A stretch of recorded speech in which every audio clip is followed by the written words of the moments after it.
Folks, Black Star Network is here. Hold no punches. I'm real revolutionary right now. Black power. Support this man, Black media. He makes sure that our stories are told. Thank you for being the voice of Black America, Roland. Stay black. I love y'all. All momentum we have now, we have to keep this going. The video looks phenomenal. See, this difference between Black Star Network and Black-owned media and something like CNN. You can't be Black-owned media and be scared. It's time to be smart. Bring your eyeballs home. You dig?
Today is Monday, July 25th, 2022. Coming up on Roland Martin Unfiltered, streaming live on the Black Star Network. We are live at the Jackie Robinson Foundation, folks.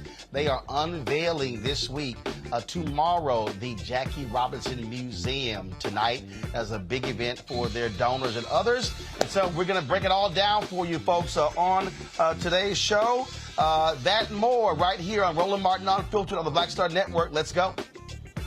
He's got it. Whatever the biz, he's on it.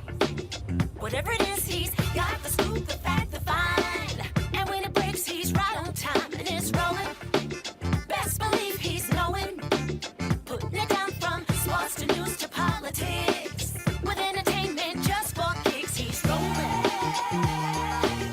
It's on go, roll, roll, y'all. It's Roland Martin.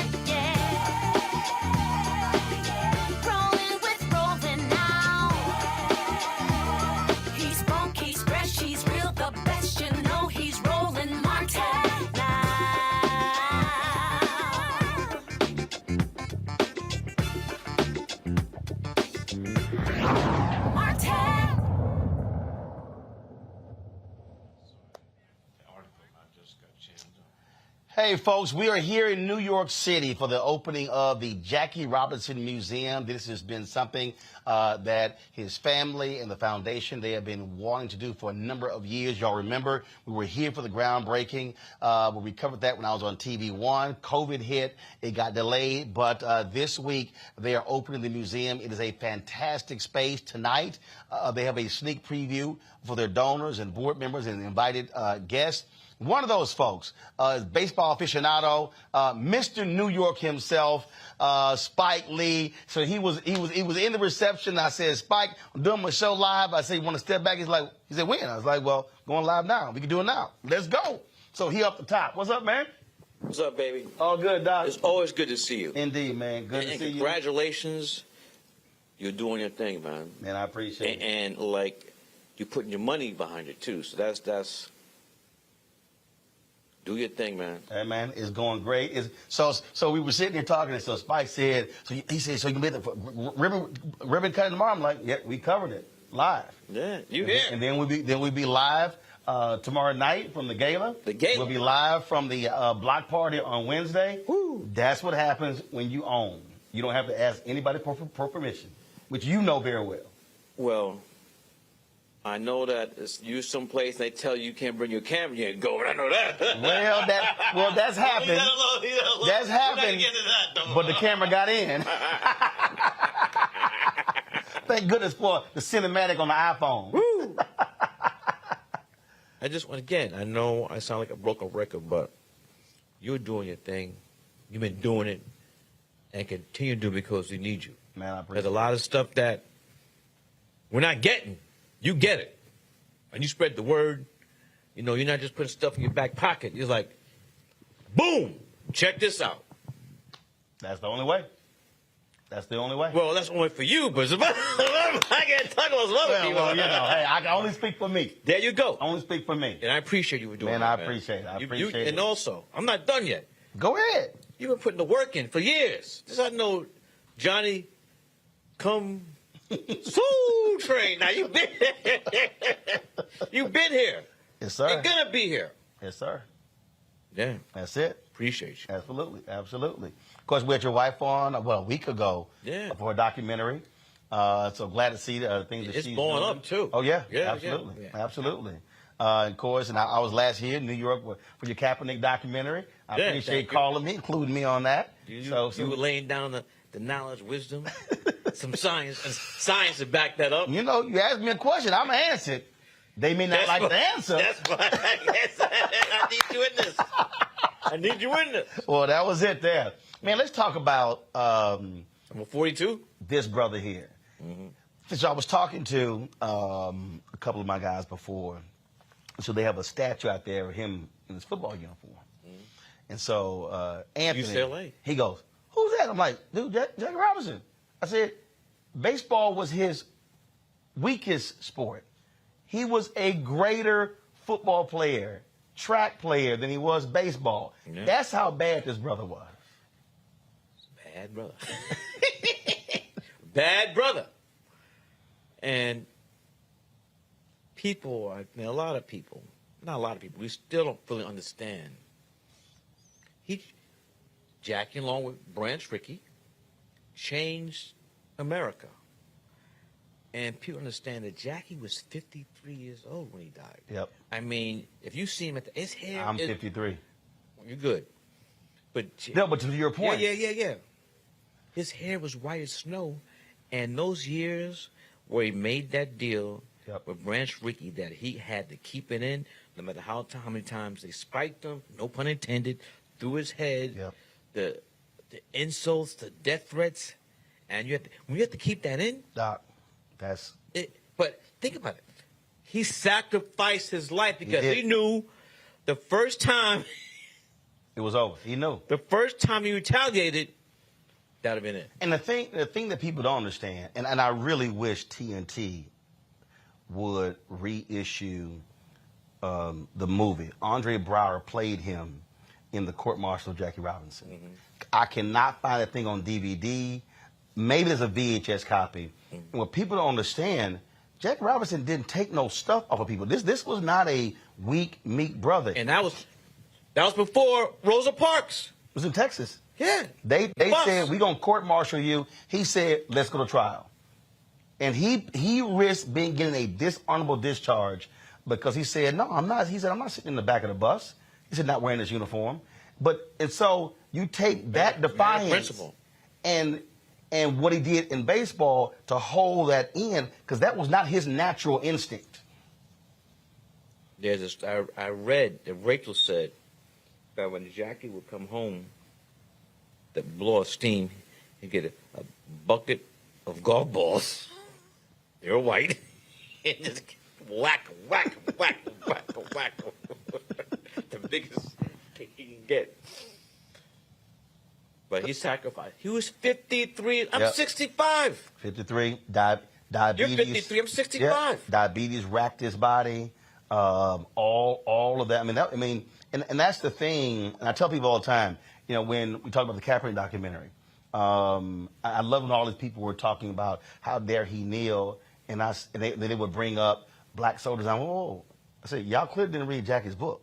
Mm-hmm. He said in his book, he said, I will not salute that flag and stand for that song. Yeah. Because of what he had to endure. And this was what was amazing, why his book was called Never Had It Made. He said, because if there is one black person who is not free, none of us are free. Yep, he was a saint. We could say that. Jackie's a saint. And so, people in Brooklyn, the People's Republic of Brooklyn, New York, we have so much love. Jackie played for the Brooklyn Dodgers. Then you got Campanella, Don Newcomb, Joe Black, Jim Good. Well, see, I want to pick up on that because I've talked about this in many of my speeches. We rightfully celebrate Jackie Robinson. Mm. But I keep trying to explain to people, it was only called the major leagues because white folks had the money. Right. The major league talent was in the Negro leagues. My daughter's named after Satchel Paige. Really? Yeah, her name is Satchel. Okay. That's where the talent was. But here's another thing, though, is that, and there's a lot of correlation between Joe Louis. When Joe Louis was fighting, black folks were on that radio. And the same thing with Jackie. Even if you weren't a Brooklyn Dodger fan, they would listen to the game and they would say, how did Jackie do? Right. Because we knew the entire race. Can you imagine that? Where the entire race is on your shoulders, and if you don't come through, that's going to put us back 10, 20 years. Right. Just that pressure alone could take years off your life. And for people who don't quite understand, Dr. King talked about this when people would question him about Sidney Poitier and Diane Carroll, and he would say, no. I don't need them at the march because they are serving a purpose for what they're doing on the small screen and the big screen. But also, don't leave for Harry Belafonte. Right. But he was. You didn't include Belafonte. But it was with the criticism, because they would say, well, we see Harry, we see Dick. Why are we seeing them? And he would go, no, hold up. they are serving a purpose in the roles that they're playing, but they also didn't realize the fundraisers they were having at their apartments for the movement. But also, and Jackie was a huge fundraiser for the movement. Listen, though, you can't leave out Paul Newman, James Garner, Peter Lawford. What's my man? Who's the Peter singer? Lawford, Bennett, Tony Bennett, Harry Belafonte said, Marlon Brando. Yep. So it was Harry Belafonte. And Sidney that was bringing the progressive white Hollywood. Right.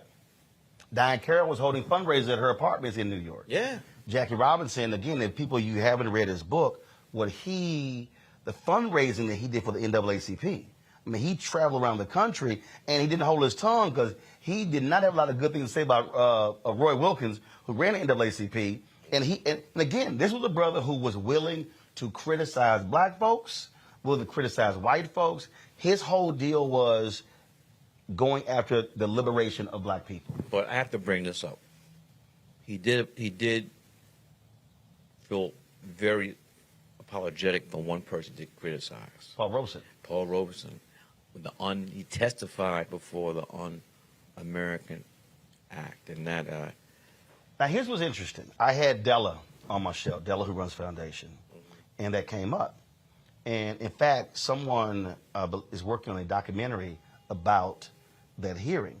And what she said to me was, she said, if people go back and actually look at the testimony, he spent a small amount of time on Robeson. But even that, it wasn't small enough that he right. He said that's one he could take back. Yep. So it couldn't be that small. Yep. But that, for me, it's so. I mean, you know this. Booker T, Du Bois. We get to these things where it's like. Well, you went through that.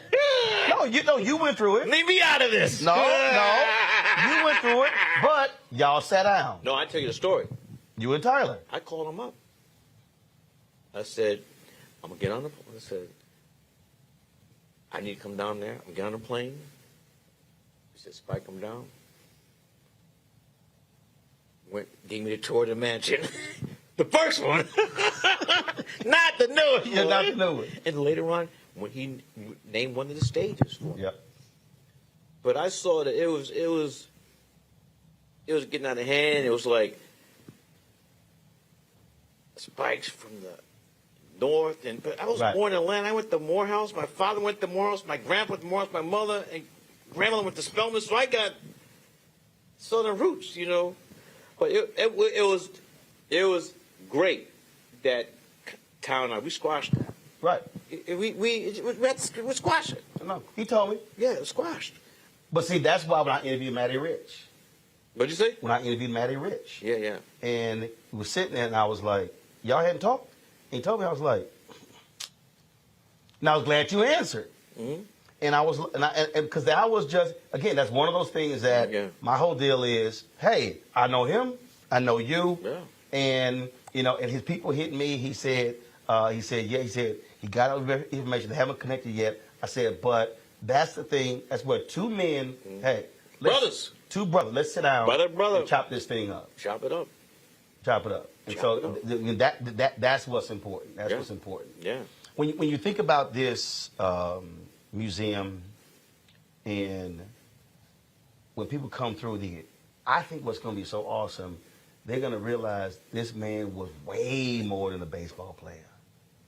Chocolate nuts. See, for somebody watching, they're like, what? Like talking about nuts. It's a coffee company. Came out of New York, and Jackie, he was thinking about, he knew he was not going to play baseball forever. And he was like a 28-year-old rookie. So he was seeing beyond. Yep. He knew it was more than. Then he got, what bank did he get involved in? In Harlem. Yeah. Black Bank. Yeah, Black Bank. So he was a visionary.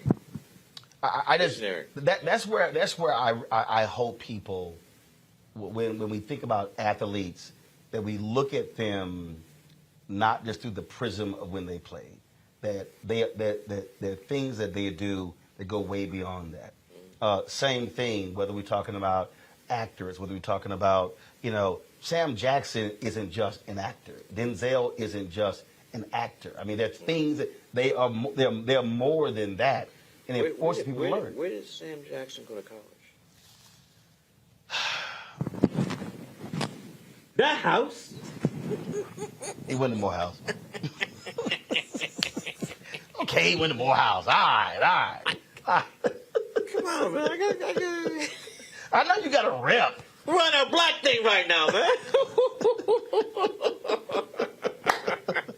Come on, we're in the Jackie Robinson Museum. We're not a black thing right here. Right, but he went to UCLA. But I'm saying.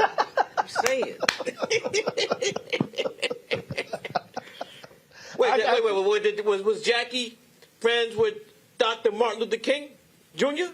Yeah, he was. Where did he go to school? Went to Boston University. Undergrad. The house. See? For the black thing, baby.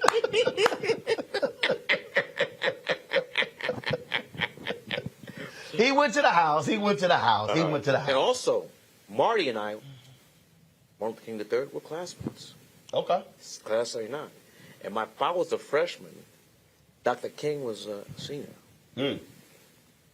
Did they cross paths when he was there? Yeah, everybody knew who he was. Gotcha. I mean, they knew. I'm still trying to figure out the professor who gave him a C in preaching. Hater. I'm trying to figure that one out. Who gave Dr. King a C in preaching? I don't know what they were thinking. What's the now let me tell you something. So when I got my of course, if y'all saw Do the Right Thing, of course Spike was rocking the Jackie Robinson jersey. And you make it perfectly clear to people, don't be walking around with no Jackie Robinson Dodgers jersey with his name on the back. Well, he didn't have his name on the back. I know, but people gonna see this. People gonna see this movie who nothing about. So it was helping people who did not know Jackie. Right. But I knew that. I mean, I got a Jackie Robinson jersey, so I knew that. Right. For it too. Yeah, and in fact, the Houston Astros sent me. And I actually did several people. I saw the mayor of Houston, Sylvester Turner, and he had a 42 with his name on the back. They sent me an Astros jersey. Obviously, all Major League Baseball, all the 42s retired across all teams, and they sent me a 42 jersey. And they put my name on it, but I won't wear it. My deal is, I told him, I said, huh? You got a frame though, right? Yeah, but I got to hang it up. Yeah, no, you got a frame, right? But I won't wear it. So my deal is, I'm gonna get me one, but I don't want my name on it. It's his number. Cool. And that's the thing. Yeah. And so I would hope, but and look, we've been a hardcore Astros fans, Yankees fan, hardcore. Now I want to tell y'all right now, if the Astros and the Yankees face each other in the playoffs, I'm telling you right now, we gonna go to a game together. He gonna be decked in all his Yankee stuff, but I'm gonna have so much Astros blue and orange on. He gonna think I'm a Knicks fan.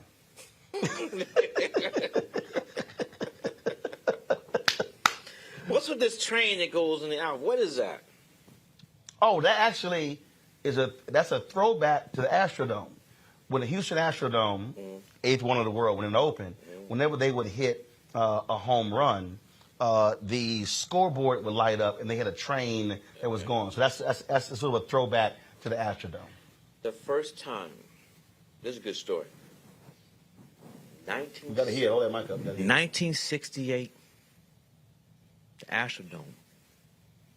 My father told my mother, my late mother, Spike could stay up to watch the game. UCLA. Oh, University of Houston. Lou Alcindor, Elvin Hayes. And Alcindor, he got poked earlier, so he had to play that game with one eye. And this the Cougars, right? Yep. They destroyed the Bruins. But they met in the semifinals. And brother Lucinda from Harlem, uptown, they did a job on it. But at that time, that was like the biggest college. It wasn't. It's still regular season. It was the biggest college game ever. And I pleaded. I said, my mother said, "You have to go to school in the morning." And my father would come out. You said, "Jim, G-E-M, Jim. He's watching a game with me." I was tired in the morning at school, but I'm glad he let me. I remember that game, 68. 68. I was 11 years old. So that had to be, was that a fall game? Was that? So if that was a regular season. The regular season. That had to be like September, October, November. No, college basketball doesn't start till after like Thanksgiving. Okay, which means that I think I was probably 2 weeks old. I was born November 14, 68. You were. So I was here when the game got played. Now, let me see my phone. Let me see the actual date. Let me see the actual date of this game. Here's my phone. Let me see. I remember that game. Let me see when that game was actually played. Let's see. And it had see the attendance of that game. That thing was 60,000 people. Well, that's what put in the mind of the NCAA when they decided to go to March Madness in stadiums. Yeah. They harken back to that. Let's see. Yeah, don't UCLA get a bad is versus seat, Houston. you have to watch the Jumbotron. No, I wasn't even conceived yet. The game was January 20th, 1968. My mom and daddy probably had sex on Valentine's Day. Hey, that's enough. No. I was born November 14th. He's literally 9 months. My brother born November 13th, 67. So both of us say we Valentine's Day babies. And his son was born November 10th. There you go. No, Chris, November 12th. So I'm like, yeah, y'all were having a little fun Valentine's Day too. You always wanted to do a Jackie Robinson movie. I'll tell you the story. First of all, deep respect to our brother Chadwick. So yes, this is great brother. This is nothing to do with him because I was. Yep. He was probably still at Howard. Yep. And my version of Jackie Robinson, I wanted to tell a life story. I did not just want to concentrate on 1947 because I thought that. I still think that he was more. That was more than. Yeah. He had a life before 47. He lived a life after 47. Yeah. I really wanted to show the scope and the depth of the man. And the same reason why Malcolm X. Right. And that's why I got, conflict with the studio. Malcolm, he was evolving. Yep. And you need to show those different phases of his life. You can't do that in 2 hours. Right. And the people dealing with the Jackie Robinson, they don't want to do it, so it didn't happen. Would you still do it today? Or is it time gone past? I don't think it's past. Also, I wanted Denzel to play Jackie. But Denzel said he was too old at the time. Well, see, now he would have to play the older Jackie. Yeah. So you had to find a younger. His son. You had to. John David. He played football at Morehouse. I know. And that would be interesting. Yeah. John David as the. I do want to. I want both of them. But they were in the film together already. Malcolm X. John David is one of those kids at the end that says, is in the classroom. Right. My name is Malcolm X. Really? That was his debut. Wow. Did not know that. Very few people know that. Did not know I would that. love to do something with Denzel and his son, John David. Have you talked about it? No. John David knows about it, but not D. Do I need to call Pauletta? No. That's how I get to Denzel. See, That's the only way. See that's why I always speak to the wives. I speak to the women. I speak to the husband because like Viola, I call Julius. Mm-hmm. See, other cats just like. And how do you get in touch with Samuel Jackson?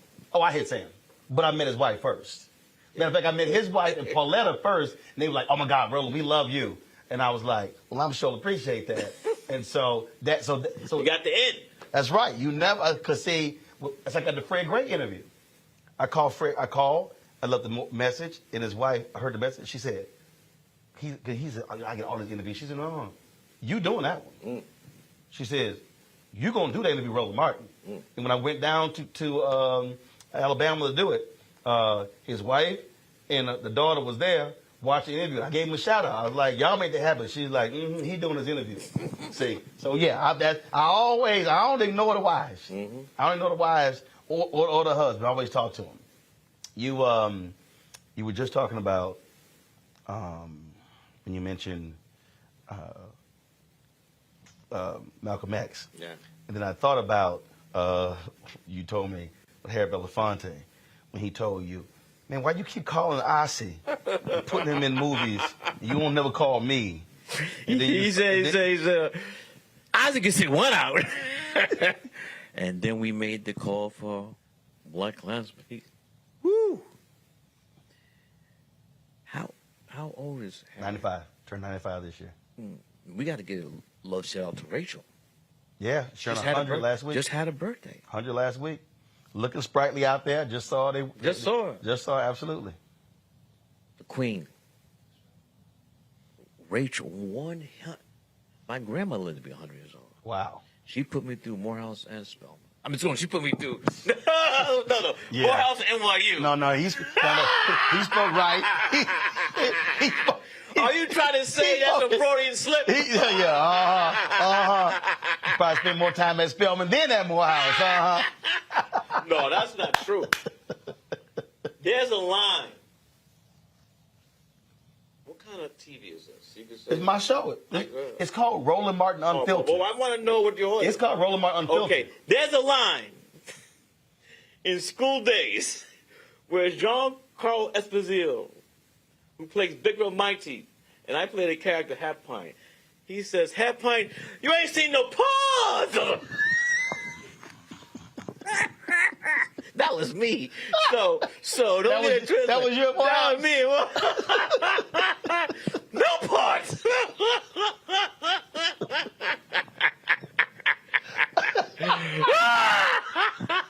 So that's when you were just Spike Lee. You weren't Spike.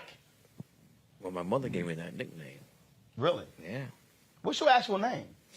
Shelton Jackson Lee. Shelton Jackson Lee. Yes. But your mama called you Spike. Spike. Where'd it come from? Why? She said I was a tough baby. She said you were a spike in my womb. But those are really some of the best 4 years of my life.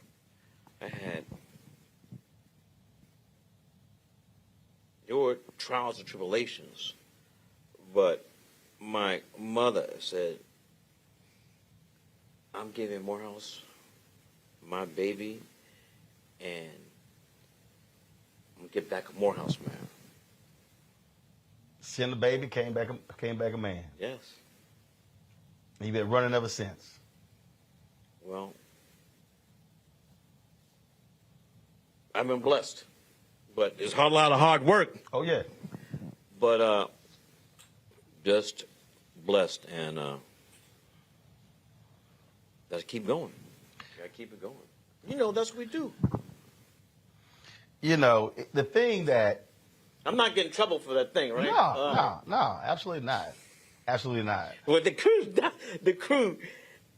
they wanted to laugh. Was that funny? Boy, everybody who saw School Days, we all know it's funny. We all know it's funny. Absolutely. Oh, first of all, I see the night. Okay, let me explain something, y'all. So I sit down for the interview for the cabinet, and the first thing this guy goes, "Where your Jordans?" I said, "Man, I ain't never owned no Jordans." He's like, "Oh, I got to see you some Jordans." I was like, "Look, What size you? 10 and a half. All right. I said, I got sent these shoes, and I wear them. I said, The Texas A&M football team gave me some. They had Adidas. They gave them to me. I wear them. Give me your address. I said a black. I'll send it to you. We've had some black-owned athletic shoe companies on the show. They sent it to me. I wear them. I was like, hey, Mike ain't sent me none. I said, I wear the shoes for free. Don't take that. Put that on me. Don't put that on money. No. No, because when you asked me that, I was like, hey, Mike ain't sent me no. I said, Nike ain't sent me no shoes. But I did win a pair of the initial Air Jordan golf shoes years ago. Mm-hmm. So I do have the Air Jordan golf shoes. Mm-hmm. Golf shoes. You ever had Mike on your show? I have not. Would love to do it. You reach out to him?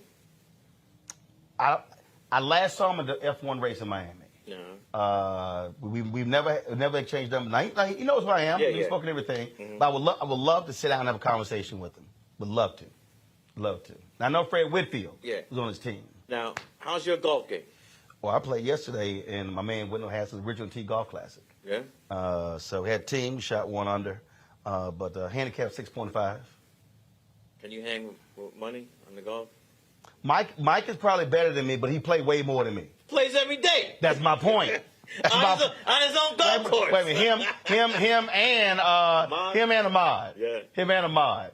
Ahmad did tell Ahmad we played in the Jeffrey Osborne Golf Classic, and Ahmad was like, he said, Ro, he said, if you play golf a little bit more, he said, you'll be dangerous. He said, where you swinging? He said, I said, Ahmad, I got to work. You don't got the time. I said, Ahmad, you 72 and retired, Ahmad. I said, he's like, yeah, you're right. I said, come on, you chilling every day. You better than Barkley? I don't know. I guess that's a yes. Your swing is better than that, though, right? Ladies and gentlemen, what does that face say? That face says, I'm about to cuss Spike Lee out. That's that face. Man, please. Barkley don't want no part. No parts, huh? He don't want no parts of me. I was texting Charles the other day, but Charles don't want no part of me. He don't want no. Trust me. You see my swing, you like, yeah, that ain't Charles' swing. Matter of fact, let me go. Let me see. Who is this here? Okay, that's my brother right there. We played golf the other day. Man, let me. You ever played golf in Martha's Vineyard? Yeah. What golf course? I played Farm Neck? I played Farm Neck. I played the new one all the rich folks built. You didn't see my house? I saw your house. Yeah. I saw your crib. And what you see a flag? I saw all that. What flag did you see? I saw your 40 acres in the your embassy of Brooklyn. No. What flag is it? It's the First of all, I ain't been there in a while. The end interlocks with the Y. Oh, see, I ain't been there in a while. I ain't been there in a while. No, it's been a long time since I've been there. Because everybody keep telling me, they're like, man, watch come to Martha's. I said, first of all, it's too hard to get to Martha's Vineyard. That's first. 2, I ain't trying to see nobody I know. Mm-hmm. Like, if I'm on vacation, I don't want to see nobody I know. Well, you definitely want to go to Martha's Vineyard in August. No. I don't want to go to no fundraisers. I don't want to, don't ask me about no money. I ain't trying to do none of that. So, yeah, it's... So where do you go? Hey, Doc, so again, just so you know, Charles Barkley wishes he had this golf swing. Oh, you left-handed, huh? Barkley wishes he had this golf swing. Good swing. He ain't got that. He ain't got that. It's windy, too, huh? Oh, yeah. Where was that? That was Lansdowne in Virginia. Virginia?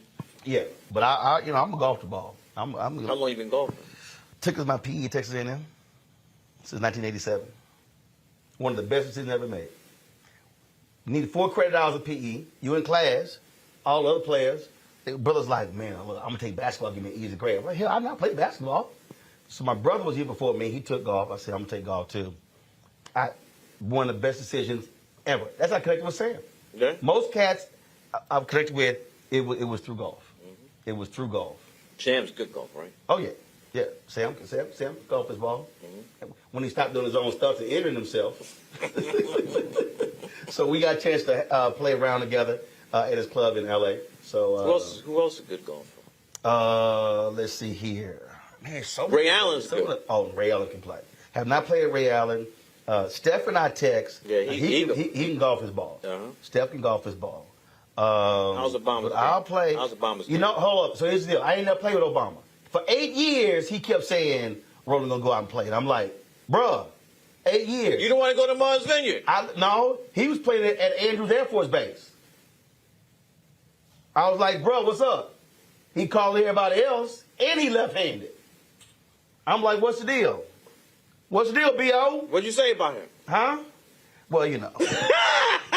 You forgot about that. No, I ain't forget. Why you say what's up then? I ain't forget. You know what's up. No, you know what's up. No. But that's also the role I played to get him to get elected. Here's what I tell everybody. This has literally been my journalistic philosophy. This is a game plan. If you do good, I'll talk about you. If you do bad, I'll talk about you. At the end of the day, I'm gonna talk about you. My role is not to be your cheerleader. My role is to speak truth for black people. And where I critiqued him, I went hard. And that's the deal. And so you ever hear from him after that?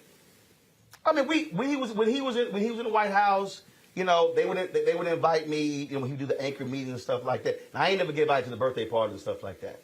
But that's fine. Because, see, my whole deal is... You get the invite to the thing in Martha's Vineyard? Oh, no, hell no. Why not? I ain't get none of that. Come on now.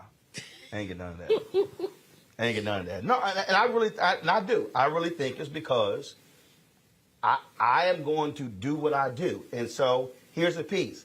If that means I don't get invited and stuff like that, I'm good. The role that I play as a journalist and speaking truth for Black America, it has to be said. And so that means that you're not gonna kick it with some folks, and I'm good with that. I'm cool. I mean, other people, they're like, "Oh my God," and I'm like, "No." I'm like, nobody has to invite me to anything. Nobody has to be, you know, if it's like, "Oh, so and so had a surprise birthday party, Roland, you didn't go." I was like, "Y'all," I said, I said, "I got a great life. I'm good." But when when that light come on, and we go live, sometimes I gotta hit you, and everything ain't gonna be all peaches and cream. And so, I hit him a few times. The left and the right. Left, right, with a left coming back. But we talking Mike Tyson here too? But not Mike Tyson. Riddick Bowe? I mean, Riddick Bowe? More like Larry Holmes. You know, Larry had a great jab. So, you know, but that was the deal. It you know, that was a piece. Things need to be said, and I still stand on it. And my biggest deal is I feel strongly he should have appointed a black woman to the Supreme Court when he picked Merrick Garland. And I was like, and I said, and I went hard on that. And I'm like, sorry. And so people like, yo, man, why'd you go so hard? I mean, look, that's it. I mean, my deal is, when you talk about legacy, look, you know, it ain't like you being, you know, Mr. Chill, ain't never gave your opinion on stuff. You know, you got crossed off a whole bunch of lists. Don't even act like this is a foreign conversation. Don't even act like this is a foreign conversation. You right. yeah, absolutely. You know I'm right. Just keep stepping, all right? That's it. That's it. And when you know that you're walking in truth, when you know it's not personal, it's not petty, it's not envy, it's not jealousy, and you speaking truth, and some folks, they disagree, we cool. We can disagree. I'm good with that. Yeah. But I'm a swing. Like, always. For the fences? Always. Aaron Judge? No. No. You fell into that one. No, I didn't. Who's leading Major League home runs? No, I didn't. Josh Gibson. But I'm going to swing like Altuve. You ain't going to see it coming. Yeah. When he got them things... I'm gonna see it like... Yeah, we got the thing over here with the buzz. Why stop the guy trying to tear his jersey off? I don't know why Spike going there, because, you know... You brought it up! We could talk about y'all letter. What letter?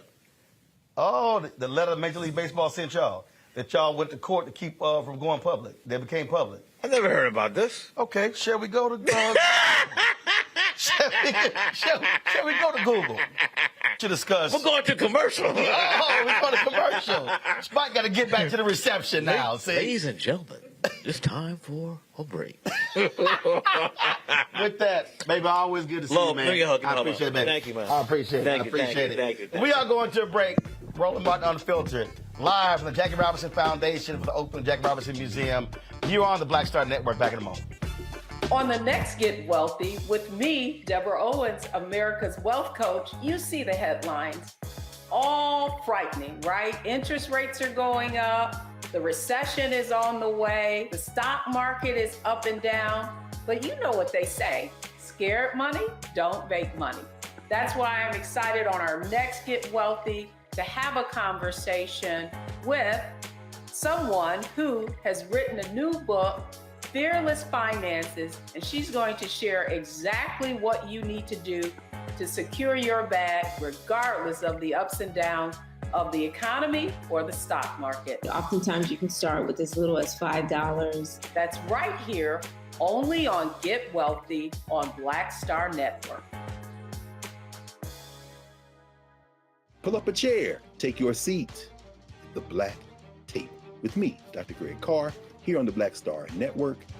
Every week, we'll take a deeper dive into the world we're living in. Join the conversation only on the Black Star Network. What's up, y'all? I'm Will Packer. Everybody, it's your man, Fred Hammond. Hi, my name is Brescia Webb, and you're watching Roland Martin Unfiltered. Ow. Well, I like a nice filter usually, but we can be unfiltered.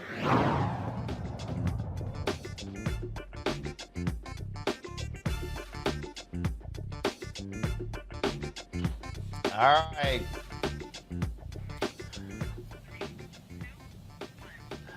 All right, y'all. Welcome back to Roland Martin Unfiltered here at the Jackie Robinson Foundation. That was totally unplanned. Literally, I ran into Spike, and so glad he could spend some time with us to kick off our coverage, opening the Jackie Robinson Museum. Let me bring in my panel right now.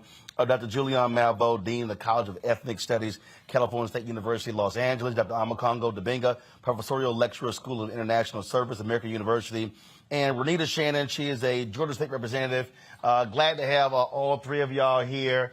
That was a wow, too much fun. I think we pretty much covered every damn thing in that interview there. But Julian, I'll start with you since you're there in Los Angeles. I really do hope people with this museum really take the time to truly understand the depths of who Jackie Robinson was. And last week, of course, the All-Star game that took place in Los Angeles. And that's where, of course, the Dodgers, and that was a big salute to him. Denzel Washington did the salute, and so it was all the different things surrounding that. Rachel Robinson was there as well. But this man really did far more for black people in America than just play sports. You know, Roland, first of all, I enjoyed watching y'all. Y'all silly. And when you got annoyed with Spike because he said Morehouse, I thought about you and your, you know what, behind always calling Alpha somebody's daddy. So he just got you back. That's all. But it was a pleasure to watch. Y'all were really quite amusing, but more importantly, substantive. And when you think about Jackie Robinson, I think that, as you all said, it's not just baseball. It's so many more things in terms of the civil rights movement, the fundraising that he did for the NAACP and others.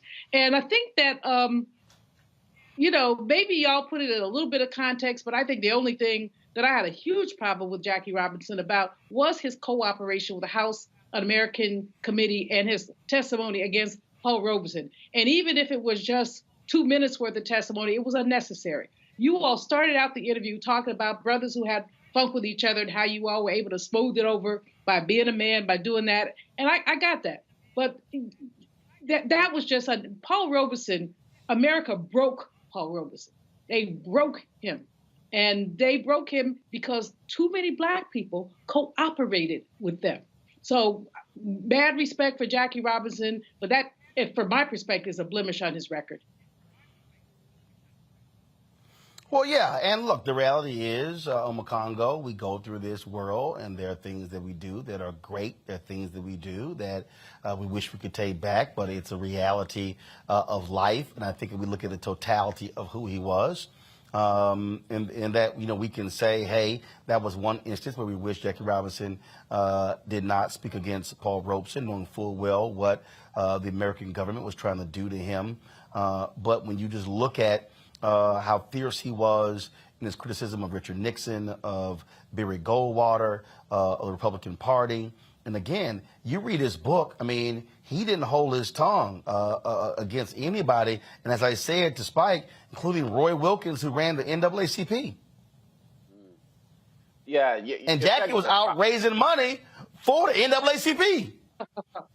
No, absolutely. The segment was powerful. I just felt like I was in class. I forgot we were doing the show. I'm like, wow. Like the things we picked up. For me, growing up, you both were absolutely right in terms of when I was growing up and learning history, there was always like this faction, Dr. King and Malcolm X, and, the list goes on. And Jackie Robinson, as a kid, not learning from like my parents, but just like conversations on the street, people would, kind of paint him as like this guy who kind of sold out. And it wasn't until I started getting older, reading my own history, learning stuff, that I learned about the complexities of this man, and I'm still learning. When I see quotations like Dr. King calling him a freedom rider before they were freedom riders, and, so much history and context there. And what you mentioned earlier about the support of the black banks, something I didn't learn until this year, right?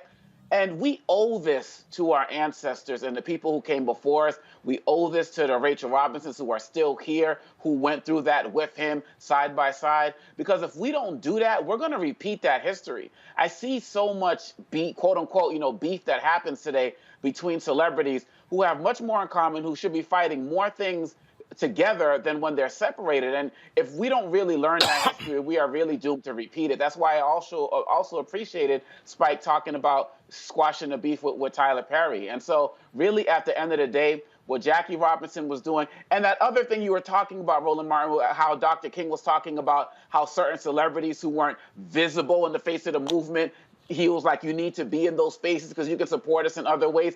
We need that type of strategic mindset. And you know the celebrities today better than I do. So I hope some of that is going on behind the scenes because so many of them seem to be involved in a lot of foolishness and don't really get involved in things until it's too late, until there's like a George Floyd or until there's like a Roe v. Wade reversal. But we need consistent organization and commitment from people who are out there in this space. And your segment was a real reminder of the complexities of those who fought during this time and the lessons we can learn from them.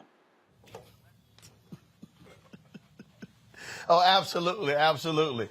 Why am I sitting there laughing? Because Spike just came in, he took my cell phone, left, and didn't take his.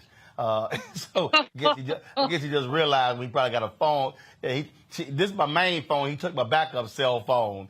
So I don't know how he missed it, that big old red case he got on his. All right, Representative Shannon, I want to go to you because one of the things that I think is important to say here, Jackie Robinson dies in 1972. So we're talking about 50 years of work by his wife to keep that legacy going. The reality is this: Jackie Robinson Day, retiring the number 42 jersey, all of these things that have happened doesn't happen unless Rachel Robinson is a driving force. So in many ways, if you look at the legacy of today of the Reverend Dr. Martin Luther King Jr., we don't have that without Coretta Scott King. And you don't have any of this, the Jackie Robinson Foundation, this museum, without Rachel Robinson. Yeah, and far too often that's the way it always is that Black stories don't get told. Our work does not get spotlighted until long after folks have died and gone. Their families have to work so hard to get the work spotlighted. One thing that I was thinking the entire time that you were having that conversation with Spike was that, it's interesting because with Jackie Robinson, so often in pop culture, all we ever hear about is his career as an athlete. It's only ever in Black spaces do we hear about his civil rights work. And so I'm glad that now there will be a museum that's brick and mortar so that everybody can understand the full legacy of Jackie Robinson. So this is really important. Someone just asked in our chat, is Rachel Robinson still alive? Y'all, she's sitting out there. Yes, she turned 100 last week, and so she's there in the wheelchair in her white suit, and so she is still with us, still on the front lines. In fact, they were telling this used to be her office before she stopped coming into the foundation, and so very much still involved in this foundation, and very much still active, still sprightly, still fighting on behalf. And for the people who are watching, look, we could have easily just had somebody on via satellite, via Skype, and had them on not being here. But tomorrow there's going to be the ribbon cutting taking place from 10 a.m. to 11:45. We'll be live streaming that. There's a gala tomorrow night. We'll be live streaming that. On Wednesday, there's a block party from 10 a.m. to 3 p.m. Kids, schools, and others, they've already signed up, RSVP'd, to come through the museum. We'll be broadcasting. And then, of course, they have a movie airing, documentary Wednesday night called After Jackie, and then a celebrity talk back. And so we are going to actually live stream the celebrity talk back as well. And this is a perfect example, Julian. And I don't know how many of y'all saw the LA Times piece. Is on there. If you go to their website, y'all, their story that came out on Me and the Black Star Network. It's going to run tomorrow on the section of, I forgot what they call it. What section they call it? Their calendar, the calendar section. Let me double check. Yes, the calendar section tomorrow. It's going to be on the cover of their calendar section. But this is precisely why black-owned media matters. Yes, Robin Roberts is going to be hosting this tomorrow. I think Major League Baseball is going to be carrying it. But these type of stories, they don't happen without black-owned media. And Julian, I've said this countless times, that we will rue the day when we have to ask, hope, and pray somebody else covers our story. And so I know somebody may say, why would you spend, the $3,000 to $5,000 with staff coming down here, hotel rooms, car rentals, to cover this? But the reality is, this is our history. This is our story. And we shouldn't just hope a local television station drops by and gets 30 seconds or 1 minute of sound regarding this. No, this is important not only for this generation, but for the folks who are going to watch this and see this 10, 20, 30, 40, 50 years from now. Roland, you have done such great work. And what you mentioned, certainly some of the major networks will cover some of this, but nobody's going to cover all of it but you. You're going to be there for the opening of the museum. You're going to be there for the gala and the celebrity talkback. And, all props to Robin Roberts and all the other brothers and sisters who do mainstream media. But the fact is that they have to go to their bosses and ask, and in some cases beg, to get the coverage to get a fraction of the coverage that you're providing. So you made the case. You make the case literally every day when you put your program on. You make your case when you travel and have your team travel with you to Essence, to NAACP, to Urban League, to wherever you go, because you're there for us. And so, it's extremely important. It's also important. You and Spike talked a bit about your criticism of President Obama, and so you didn't get invited to the birthday party. Oh, well, the fact is that if you're going to have honest media, honest black media, we cannot hold anybody up on a pedestal and say that they are impervious to criticism. They are, it's about, being accountable. It's not about who you are. It's about what you stand for in terms of black people. And there's so many folks who refuse to criticize folk when they're wrong because they want to get to the party, or they don't want to ruffle anybody's feathers, or people are sensitive. Well, that is not moving black people's agenda. And so, right on, Roland. That's all I have to say. Amen. And look, Congo, look, I got no problem saying it. When President Obama's book came out, we weren't on the list to interview him. Same thing with Michelle Obama. And here's the deal. I'm not going to sit here and be all mad and upset. The bottom line is this here. I don't regret a single critique that I had during those 8 years because I know what my role and responsibility is. I made it. Now, I'll never forget when, I guess it was within the first 60, 90 days of his presidency, I wrote a column on CNN.com complaining about the lack of black people in his press office. And Valerie Jarrett called me and said she had just left the Oval Office and the president was upset. And I was like, why is he mad? She said, because of Robert Gibbs came in waving your column. And she said, the president said an attack on his press office is an attack on him. And I said to her point blank, Valerie, did I tell you before y'all got elected that if the White House press office was as white as the campaign staff was, we would have a problem? She said, yes. Did I tell you I was going to publicly call y'all out for that? She said, yes. I said, so why are you calling me?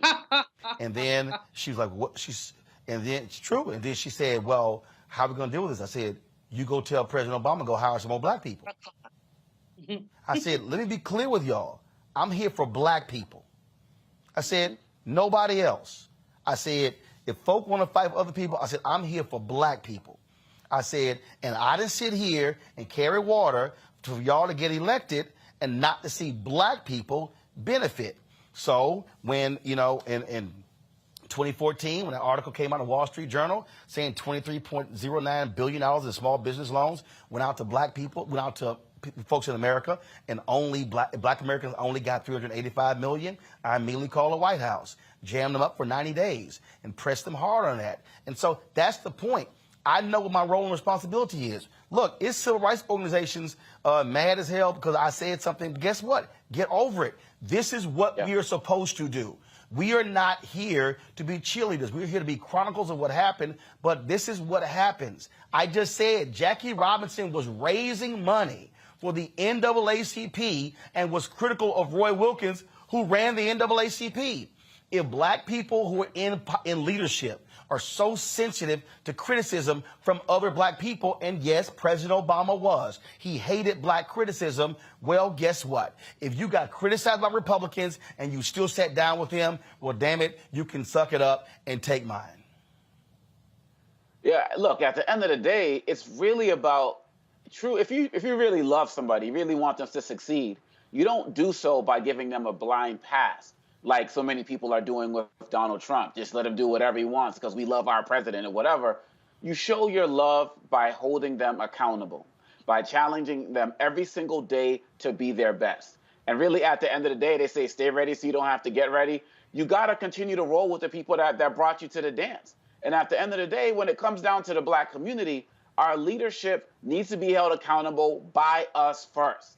And they need to listen to us first. Because 9 times out of 10, we're usually right about the critiques that we're doing. And one of the reasons why the critiques that you give, Roland, should be respected more is because you're doing it out of love for the black community. I remember one time when you were on CNN and I was doing some eye reporting for CNN, and you said something about Kobe Bryant. I think he got in trouble over something that he said that was considered homophobic or something. And you said something about it. No. It was no. Kobe Bryant made it. It was in discussion. It was in discussion about Kaepernick. Okay. And I think Jim Brown as well. And Kobe made some comments, and in an article in GQ, I lit him up. And I remember I was in Boston about to get on a plane. And, no, that's where I was going. That's where I was going. Because I saw you in the airport, and your phone rang, and you said, hold on, it's Kobe Bryant. And then y'all went into a corner, and y'all were going at it, like right before you got on the plane. And I just never forgot that story. And I was like, wow, this brother will take it to anybody. And the respect was already there. Look, higher level. I critiqued Oprah when I ran Chicago Defender, and I was in Chicago. But that's what we are supposed to do. I just think, Representative Shannon, what is required of black leadership is, hey, folk will give you a fair shot. As long as someone is fair, as long as they're not petty, as long as they are not trying to shade you and being personal, but as long as they understand that this is about the benefit of our people, that's what it boils down to. And that's why when I read Jackie Robinson's book, I Never Had It Made, I so appreciated it because he was so brutally honest And folks, it was in his words, and the book, he finished it before he died. And it was published after his death. Yeah, so it's a few things. As an elected official, I understand folks feeling like they're getting it from all sides, what you mentioned before about President Obama. But the thing is that they should be grateful for any information that comes from you, Roland, because your show and your commentary really reflects what Black folks are thinking and feeling on the ground. So in my mind, that is a cheat sheet. If you have gotten so busy working that you don't have time to understand what's going on the ground, they should be thankful to get that from you. And like another panelist said, there's just too much of folks forgetting where, who brought them to the dance. They get where they want to go and then they forget who got them there. And I know that as a, as a Black elected official, we know who makes our campaigns. We know who shows up and shows out for us. And it just can't be that once a person is elected, then they don't have time to hear, what folks need and criticisms if need be. So I think it's a help. Hey, it was what we do. Folks, got to go to a break. When we come back, we're going to talk to a young man who saved several lives by jumping into the waters as folks were drowning. It is an unbelievable story, and he will join us next right here on Roland Martin Unfiltered on the Black Star Network, broadcasting live from the Jackie Robinson Foundation, where they are opening tomorrow the Jackie Robinson Museum right here in New York City. We'll be right back.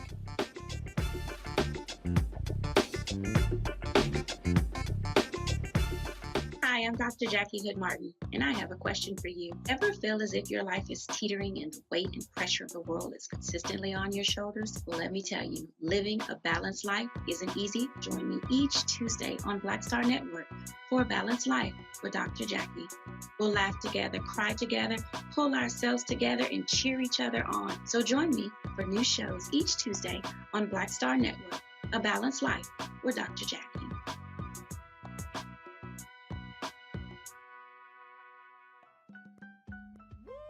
We're all impacted by the culture, whether we know it or not. From politics to music and entertainment, it's a huge part of our lives, and we're going to talk about it every day right here on The Culture with me, Faraji Muhammad, only on the Black Star Network. What's going on? This is Tobias Trevelyan. Hey, I'm Amber Stevens-West. Yo, what up, y'all? This is Jay Ellis, and you're watching Roland Martin Unfiltered.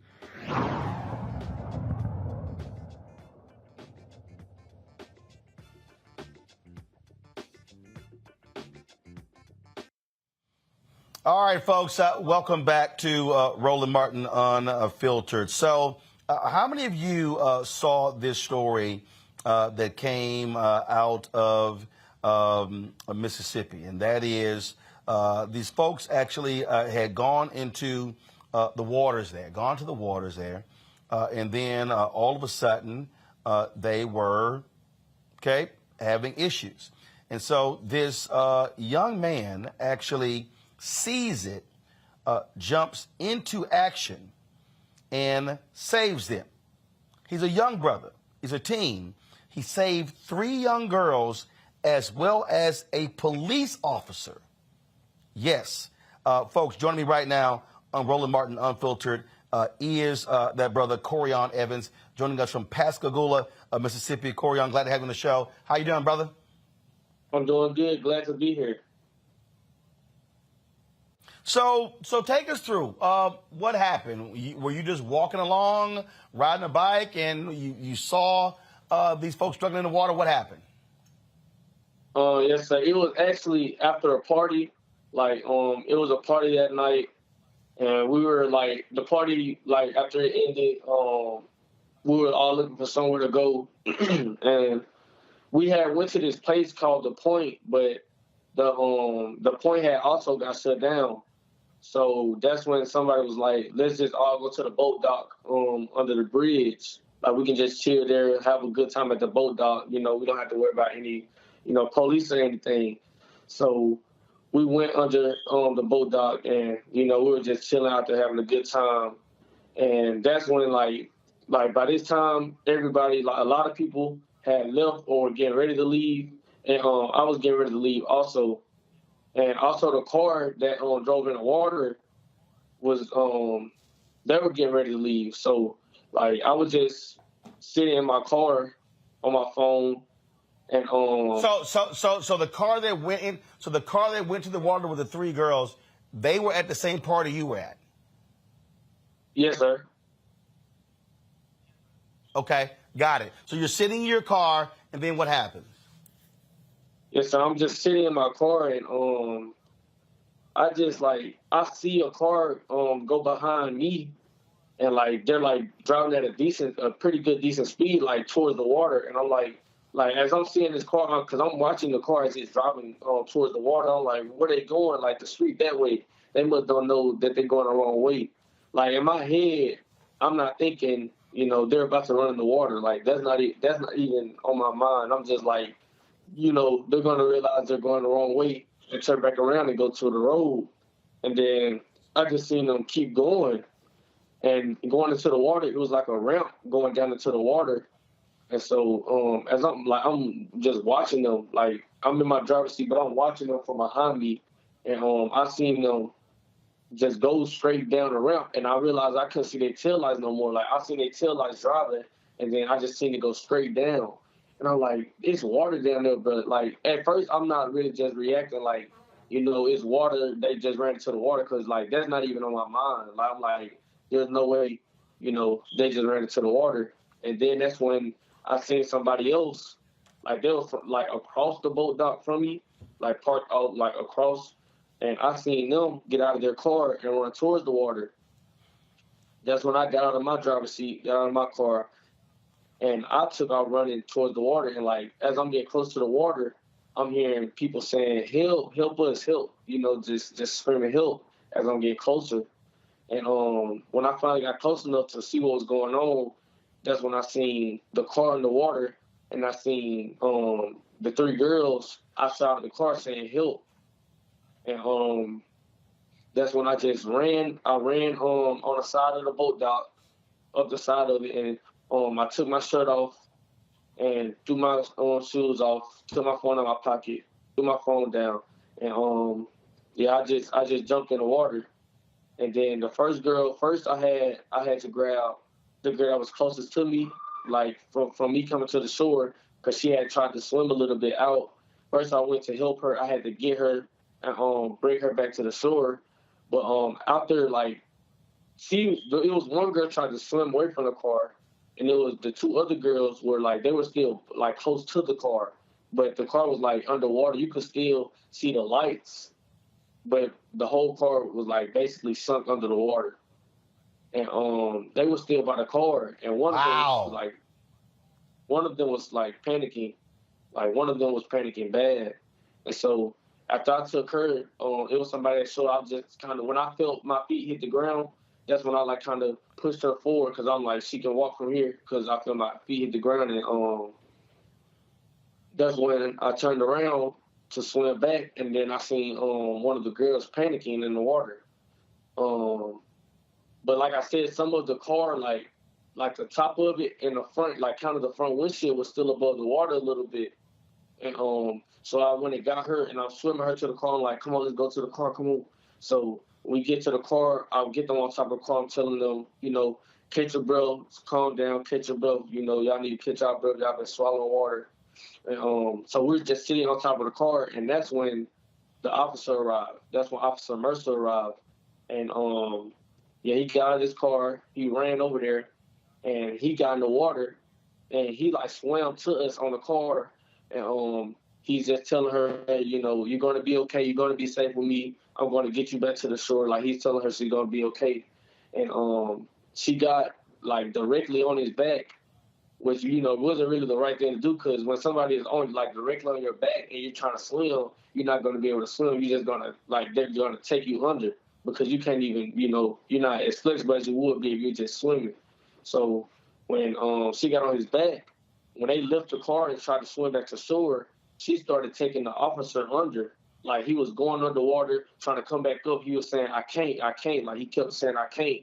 But he was still trying to swim. And when I seen that, that's when I got off the car, and I had to go and help her and the officer. Like I was behind them, trying to keep them above water, and also push them forward at the same time while keeping them above water. And as we got closer to the shore, I mainly started focusing on the girl because she couldn't swim and she was still panicking. Like, my main focus wasn't getting the officer back to shore at this point. My main focus at this time where I'm trying to get her back is just get her back to the shore because I'm knowing the officer can swim or he'll be able to make it back himself. So once again, I had felt myself when I got her close enough and felt my feet hit the ground. I pushed her to somebody, gave her to somebody at the shore. And when I turned around, I seen the police officer, like, he's, like, really in the water, like, drowning. Like, he's going underwater drowning. He can't swim. Like, he swallowed a lot of water. His body was exhausted. And he just couldn't swim anymore. So that's when I had to leave again, and I had to go and grab the officer and pull him back into the shore. And I pulled him back in to the shore, and I gave him to somebody. And the last girl on top of the car, she was the one that she knew how to keep herself above water, and she also knew how to doggy paddle a little bit, but she couldn't swim. But luckily, she knew how to keep herself above the water, keep herself from going under. So she was kind of trying to doggy paddle back to the shore, and I went out there and I just basically spread it up. I just helped her get back to the shore in a faster amount of time. But yeah, man, the officer, he was most definitely the closest to drowning. When I got her back to the shore, and he got back, he could barely stand up. He was throwing up a lot. Yeah, it was crazy. Wow, that is an unbelievable story right there. And how long have you been swimming? I've been swimming since I was about 3 years old because my grandma always had a pool in her backyard. Man, that is an incredible story. You are indeed a real life superhero for that. What has your life been like since this happened? Yeah, after it happened, and just like my local city news posted it, like the next 2 or 3 days, like news channels from like all across the nation was posting me. Good Morning America, the Washington Post. Like, when I seen all of those posting me, that was kind of just unbelievable because like those are shows, and I mean, Good Morning America is a show I used to, see my mom watching in the morning. Washington Post, CNN. I mean, not CNN, NBC. Like, those are all things I have seen on TV. So just like seeing me on TV and like seeing them post and telling me, sending me messages, like, yeah, my life has been crazy. And like everywhere I go in public, people are like in my city, people are asking me, are you the hero? Are you the one who saved them girls? Like everywhere I go. So that's what my life been like everywhere. Well, that is absolutely amazing, brother. We are glad that you were there to do what you did. And certainly, I'm sure those 3 girls and that police officer are thankful that you've been swimming since you were 3 years old. Yes, sir. Thank you so very much for joining us, Corian. I'm quite sure, first of all, are you part of your school swim team? No, sir, I'm not. Well, look, I'm sure maybe there's some future in you in aquatics. And so, again, congratulations. Thank you very much for being a real-life superhero. And good luck in your future, young brother. Yes, sir. Thank you. God bless. I appreciate it. Representative Shannon, I'm going to go to you. Look, the value of teaching our folks the importance of swimming, you see it right there. If he wasn't able to swim, that could be 4 dead folks, those 3 girls and that police officer. Absolutely. And, not just able to swim, but able to swim well, because for how he recognized that folks were drowning because they were panicking. And, that was just really amazing. And I'm glad he told his story here, because you can't get all of the detail that he gave us just from reading the article. So that was amazing to hear firsthand. Makongo? Yeah, man, it's it's kind of emotional, for sure. As a kid myself, You know, I had a situation where I almost drowned. You know, my sister saved me. My youngest, who's 7, my son, you know, almost had an incident a couple of weeks ago. And, you know, we're in the practice, you know, he's learning to swim as well, you know what I mean? And so, you know, seeing that, to be quite honest, it was a lot, you know, to take in.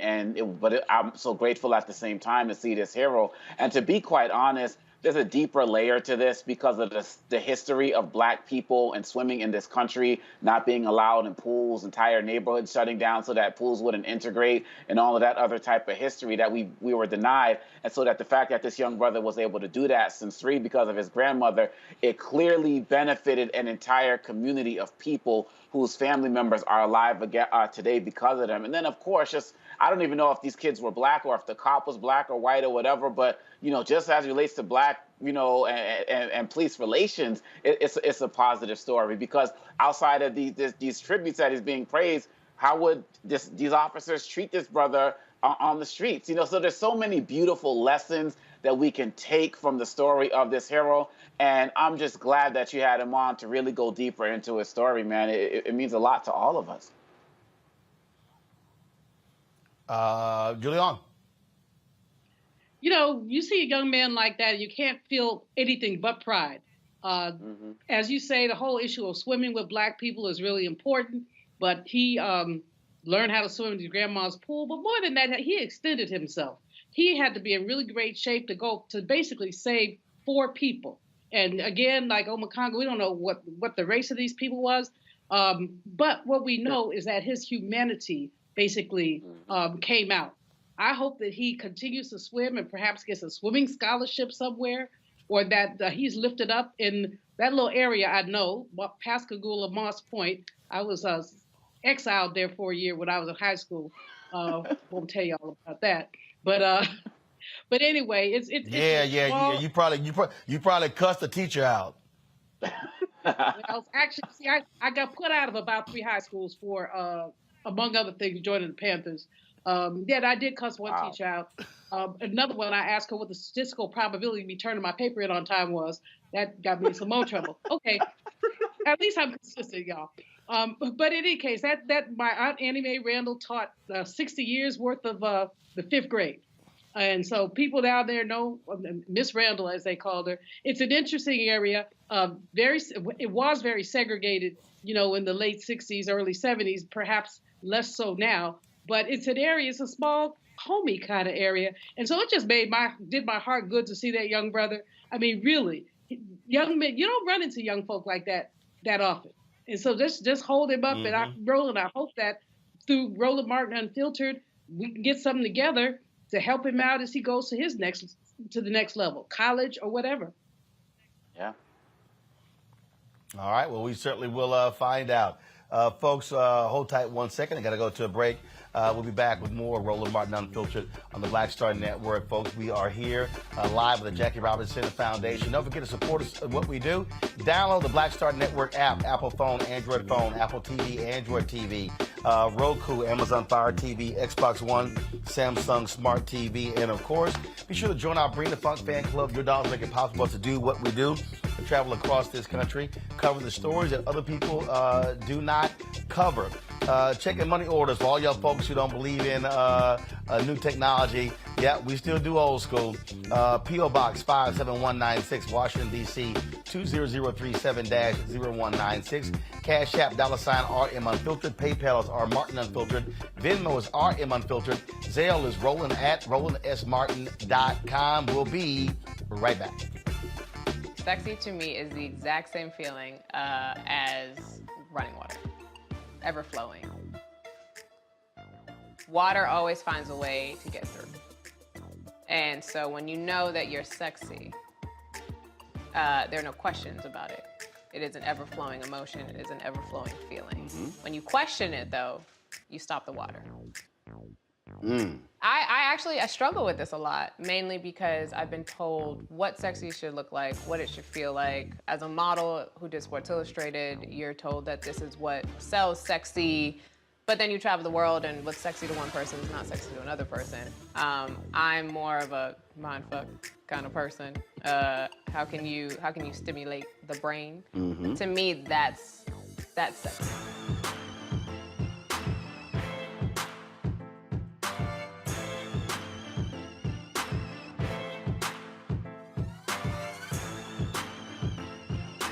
Pull up a chair, take your seat. The Black Tape with me, Dr. Greg Carr, here on the Black Star Network. Every week, we'll take a deeper dive into the world we're living in. Join the conversation only on the Black Star Network. Peace and love, everybody. I'm Purple Wonder Love. Hey, I'm Donnie Simpson. What's up? I'm Lance Gross, and you're watching Roland Martin Unfiltered.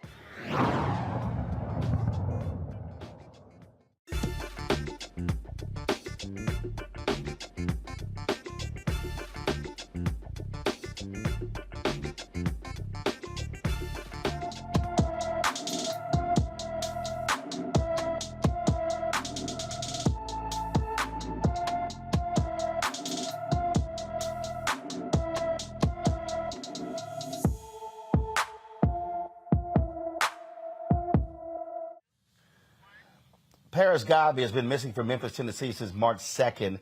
The 16-year-old is 5 feet 6 inches tall, weighs 175 pounds, with black hair and brown eyes. Anyone with information about Paris Godby should call the Memphis, Tennessee Police Department at 901-545-2677, 901-545-2677.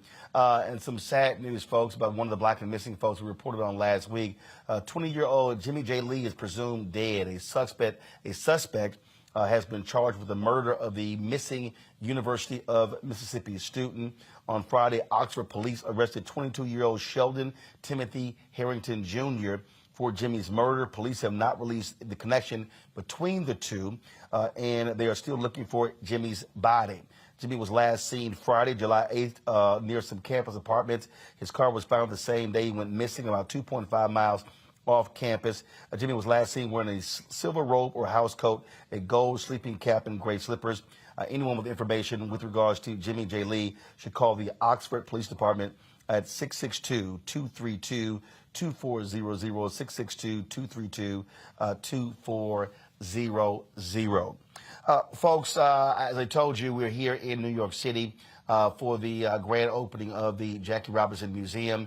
We covered the groundbreaking several years ago. COVID delayed things in a significant way, but now they are opening it. Tonight, there's a private reception for supporters of the foundation as well as donors. And tomorrow morning will be the groundbreaking, the ribbon cutting, and the opening of the Jackie Robinson Museum. But the work of the Jackie Robinson Museum really comes out of the Jackie Robinson Foundation. And Rachel Robinson worked to create these Jackie Robinson Scholars. My next guest was one of those scholars, and she now is gone from that to actually being in baseball. No, she doesn't play, but she is the CEO of the Los Angeles Dodgers Foundation, Nicole Whiteman. How you doing? I'm doing great, Roland. Thank you so much for having me on. So let's talk about that. I've addressed the scholars in the past, but for the folks who don't know about the Jackie Robinson Scholars, tell them about it. Yeah, so the Jackie Robinson Foundation was founded by my hero, Rachel Robinson, to perpetuate the legacy of her husband, Jackie, to really show people who he was as a man on the field and off the field, and to really give education, scholarships, and professional development and networking to minority students across the country who just literally had financial need and really needed that additional assistance to make it through life. And so your class, how large was the class? Oh, my goodness. We probably had about 150 scholars, very different from the larger classes today, thanks to the generous donors out there. Mm-hmm. Yes. And what did y'all do? You know what? So when I got the scholarship, it gave me the chance to go to Spelman. I tell people all the time, had I not received the Jackie Robinson scholarship, college was in question. But what tremendous opportunity came with that. I don't think that any scholarship recipient receives the scholarship understanding that is so much more than a check. It's a check. It's a New York annual summit. It's an opportunity to come and meet all the scholars from across the country, to network with your peers, but also to meet people you would never have interacted with, whether it be at the annual dinner, whether it be in conferences and panels, and as part of so many opportunities where there are corporate individuals and so much more. It's an opportunity, frankly, to just expose yourself to the things that you might not have known, the things that your family might not have taught you as you were coming up. And so it just opened my world, you know, it opened my network. And I think it still continues to do that for so many scholars today. And I'm just so proud to be an alum. So how did you go from that to being in baseball with the Dodgers Foundation? Yeah, believe it or not, my scholarship sponsor was J.P. Morgan Chase. I went into finance because they offered me a full-time job out of Spelman. Went into finance, did that for a little while. I went into publishing. I worked for Essence Magazine, for Black Enterprise Magazine, loved sponsorship, marketing, and advertising. And I moved to Los Angeles while working for Black Enterprise Magazine. And I met Della Britton Baeza, the president and CEO of the Jackie Robinson Foundation. And she asked me to come and work for them as they were opening up an LA office. So I joined the LA office team. I eventually became the VP Western Region Officer for the Jackie Robinson Foundation, which was my foray into philanthropy. And I always say I got this doctoral degree in nonprofit management working for the Jackie Robinson Foundation. Just a full circle of events, having been a former scholar and then working full-time for the organization and still learning and still growing and still being nurtured by the foundation and the family. And eventually, I had gone to work for some local nonprofits in L.A., LA's Promise, a school reform organization, and College Summit. And I got a call one day from the Dodgers, and I was at the stadium, and they all said to me, why haven't you applied to be the executive director of the Dodgers Foundation? And so I like to say I was... You're like, really? I said, I did. First of all, I said I didn't know you had a foundation, and I didn't even know that position existed. And so I learned a lot. In the next 2 weeks, I interviewed with Magic Johnson, Mark Walter, the entire ownership group of the Dodgers, and I got the job. And I like to say to this day, I was drafted by the Los Angeles Dodgers to be the CEO of the foundation. Now, were you a baseball fan before? So a sports fan for sure. Interestingly enough, I was born in Brooklyn, New York, raised here in Manhattan. I had been in L.A. then, maybe about 10 years thus far. So I hadn't necessarily been cheering for the Dodgers, but let me tell you, I cheer really loudly right now. That would have got to be a little bit different to be a New York native and now working for the Dodgers. So you know what? Jackie Robinson makes that okay. Jackie played in Brooklyn, right? And Jackie played for the Dodgers. So I think it's a lot easier of a transition than a whole lot of other cities. Okay, that's true. In the last week, of course, the All-Star game was in Los Angeles. That was his big tribute to Jackie Robinson. Denzel Washington actually opened it up. Y'all can go to that video, please. And this is someone who is still being honored in a significant way by Major League Baseball for his accomplishments. Yeah, 75th anniversary of Jackie breaking the color barrier. This is a tremendous year to be opening up the museum. An amazing year for Rachel to be turning 100. There's a lot of amazingness happening in the spirit of Jackie's legacy, particularly this year. And at the Dodgers and with the Dodgers Foundation, we celebrate Jackie all the time. Mm-hmm. It's Jackie's team. At the end of the day, we really we carry that, you know, with a lot of pride, and we make sure that not just Jackie Robinson Day, but throughout the year, we're implementing Jackie's legacy in a lot of what we do. Talk about that in terms of the impact, because this is someone who brought a significant number of people, African Americans, to watch Major League Baseball. Frankly, African Americans were watching Negro leagues. There are those who also talk about the fact that, unfortunately, by so many Negro League players leaving, that destroyed the Negro leagues. And Major League Baseball also has had to try to rectify that by now including those records and not with an asterisk next to it, in an appreciation of what the Negro League players did for baseball. Yeah, that was a major move, and it's such an important move. And taking that, removing the asterisk, and making sure that those men are noticed. And frankly celebrated just like every other Major League Baseball player, because they were the league. They were just a different league, but they were the league. And to your point, many of the players who went to the league at the time came from the Negro Leagues. I think we're doing a wonderful job in baseball celebrating the Negro League Museum and what Bob Kendrick is doing, and making sure that the legacy of these players lives on. I think more people today are learning. History is happening. A lot of the teams across the country are making sure that whether they have exhibits or they have opportunities or special days to promote the Negro Leagues and what happened and who came out of that. Some of that's happening, and it's amazing. But unfortunately, we're now, though, in a space. Look, I played baseball growing up in high school, but we're living in a space now where there are so few African Americans. What are y'all doing at the Los Angeles Dodgers Foundation, and what is Major League Baseball doing to really try to keep African Americans interested in this sport that also pays the biggest salaries? Yep. A lot of things. We're making sure, number one, that we have star players on the team who look like the young black boys and girls in the city of L.A., like a Mookie Betts or a David Price, who can speak up for the community and who themselves have said we need more black players and we need more black fans. We're making sure that we concentrate on the younger generation. In Los Angeles, we have a Dodgers Dream Team program, formerly Dodgers RBI, focused on ensuring that young black and brown youth have an opportunity to play baseball and softball completely free. We have 12,000 kids in the program at 88 different locations in Los Angeles, ensuring that you get all the equipment, all the uniforms, everything you need. Coaches are trained, quality coaches.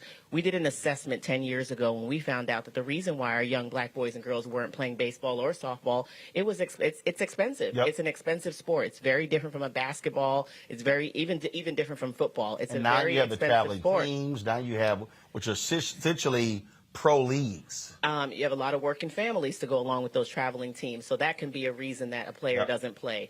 Coaches. We know a lot of families where dad and mom could just jump right in and be coaches. In a lot of our communities, that's not the case. In a lot of our communities, we're afraid to coach. In a lot of our communities, we just need a little training and we need a little understanding, which is also why coaches training is tremendously big for us.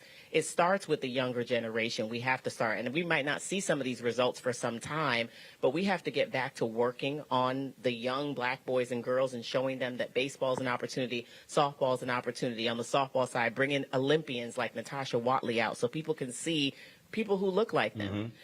There's obviously a need for a lot more black players in the game. Undoubtedly, there is a need for a number of more black players in the game. I think it's happening in a lot of the farm systems. I think it's happening beneath what you see right now, and we're not seeing the results immediately. But I know that in Los Angeles, we have some specific efforts. I'm proud to say our club hired a vice president of diversity, equity, and inclusion. Last year, for the first time in our history, Courtney Moore is doing a fabulous job in making sure that, first of all, on the field, it looks, like there is an increase, but also within the office that people can see that there are front office jobs for black men and women, and there are people in those roles like myself doing it, and you can too. Well, that is absolutely awesome. And it is always, first of all, I'm just so excited that this museum will be here for people to actually come here and learn about Jackie Robinson far beyond even his playing time with the Dodgers. Yes. He was much larger than that. Yes, so big. I mean, my biggest sort of sad moment is that it's in New York and that I will have to take a few trips to come back here, and it's not in L.A., but I can't wait to tell everybody to come and see it because it's phenomenal. And to watch Rachel Robinson at 100 years old, just a few weeks after her 100th birthday, experience the reveal of this museum is just so special. Yeah, but see what that now means, though. That means that they're going to have a traveling exhibit. Yes, traveling exhibits, virtual access. We all know about virtual with this pandemic. Yeah, we do. Absolutely. Yes. Nicole, we certainly appreciate it. Thank good luck you. With the foundation. And maybe I'll give you a call when my Astros come to town. And I'll swing by Dodger Stadium. Don't call me when the Astros like I told Spike Lee, I will be in all of my splendor. Oh, gosh. Guaranteed. I love Guaranteed. All right, I appreciate it. Thank you. George Lopez is a huge Dodgers fan. But let me switch phones because let me just show y'all this. I'm going to end on this, y'all. Where's my other phone? So I played in Georgia's golf tournament. Okay. And this was after the World Series. And George and we always have this shoe contest. And so I had ordered some customized Astro shoes. And I said, you know what? That's not enough. And so then I took it further, and I think I got, I got the rainbow jersey. I said, well, that's not enough. Then because I'm born and raised in Houston. And so then I went on eBay and I found the orange pinstripes for the old uniforms. And I said, you know what? That's not enough. Then I saw, I got the golf bag. Then I said, you know what? That's really not enough. Then I said, let me get I saw Dwight Howard had on this. Oops, my bad. I don't know y'all switched to I unplugged the phone. Dwight Howard had on this. Houston had that foam hat. Yes. But you can only buy it in the stadium. So I called a brother who was one of the minority owners. I said, you just send me that hat. So y'all go show it again. So when I showed up, you'll see it here. When I showed up, I had Astros car flags on my car. And so you might see here, I had these eel boots that were cognac, which looked good with orange. Then I had this large Texas belt buckle right there, and that's how I rolled up to the tournament. We are not in LA. We are not letting you in Dodger Stadium with this. And Puig was in my group. Absolutely not. Security would probably ask you to leave. Puig was in my group, and I actually had these Titleist Pro V1s with Houston Astros world champions on them. And look, no, I went all out. You understand? Y'all can show this too. Look at the socks. Yeah, I had the socks too. Yeah, I had the socks too.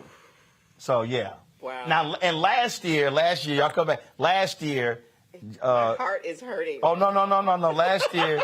So last year, Joe Pesci and I. You'll see Joe and I. And just so you know that's how I rolled to the tournament last year. Don't invite me. What? I see. Look, I'm gonna rep my squad, and then Anthony shot these photos, and I had, of course, they had me with my Uncle Roro on the back. So yeah, I had to look clean. I had to look clean in that jersey right there. So I'm just saying, being an Alpha, I had to have the 06. I see. So I'll be happy to come back to the stadium when we play. We'll be here in New York at the Jackie Robinson Foundation Museum from now on. Oh, come on now.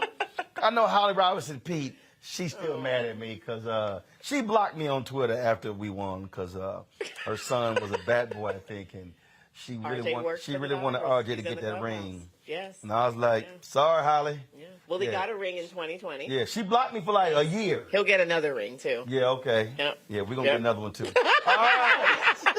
I appreciate it. Thanks so much. Thank you so much. Folks, got to go to a quick break. We'll be back. Roland Martin Unfiltered on the Black Star Network, live from the Jackie Robinson Foundation. On the next Get Wealthy with me, Deborah Owens, America's Wealth Coach, you see the headlines. All frightening, right? Interest rates are going up. The recession is on the way. The stock market is up and down. But you know what they say. Scared money don't make money. That's why I'm excited on our next Get Wealthy to have a conversation with someone who has written a new book, Fearless Finances, and she's going to share exactly what you need to do to secure your bag regardless of the ups and downs of the economy or the stock market. Oftentimes you can start with as little as $5. That's right here, only on Get Wealthy on Black Star Network. Pull up a chair, take your seat. The Black Tape with me, Dr. Greg Carr, here on the Black Star Network. Every week, we'll take a deeper dive into the world we're living in. Join the conversation only on the Black Star Network.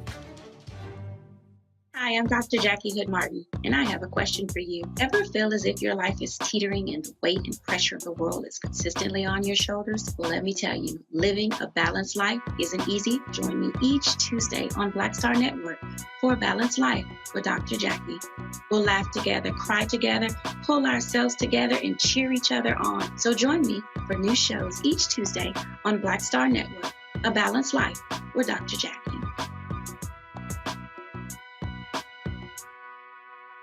Sexy to me is the exact same feeling as running water, ever flowing. Water always finds a way to get through. And so when you know that you're sexy, there are no questions about it. It is an ever-flowing emotion. It is an ever-flowing feeling. Mm-hmm. When you question it, though, you stop the water. I struggle with this a lot, mainly because I've been told what sexy should look like, what it should feel like. As a model who did Sports Illustrated, you're told that this is what sells sexy, But then you travel the world, and what's sexy to one person is not sexy to another person. I'm more of a mindfuck kind of person. How can you stimulate the brain? Mm-hmm. To me, that's sexy.